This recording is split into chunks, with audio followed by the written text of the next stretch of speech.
আসছে পরবর্তী খবরে। শুক্রবার আইসিপির ছাত্র সংগঠন কর্তৃক স্টুডেন্ট ফান্ডের ডিএম অফিস অভিযানকে ঘিরে ধুন্ধুমার পরিস্থিতি বারাসতে। ভাঙা হয়েছে ডিএম অফিসের গেট। খবর পেয়ে ঘটনাস্থলে পৌঁছয় পুলিশ বাহিনী। প্রায় 16 জন স্টুডেন্ট ফান্ডের কর্মী ও নেতৃত্ববর্গকে আটক করা হয়েছে। মিছিল ঘিরে ব্যাপক উত্তেজনা ছড়িয়ে পড়ে জেলা শাসক দপ্তরের সামনে।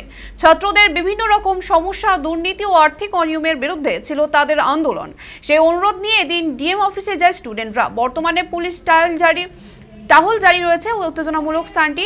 তবে বারাসত জেলা শাসক দপ্তরের সামনে এখনো থমথমে পরিবেশ বিরাজ করছে।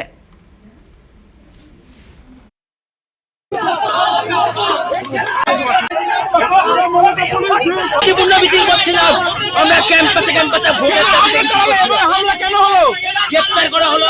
এরা ভয় পাচ্ছে আমাদের আন্দোলনকে। এরা টিএমসিপি কে মমতা আপনাদের যদি না ছাড়া হয় কি করবে?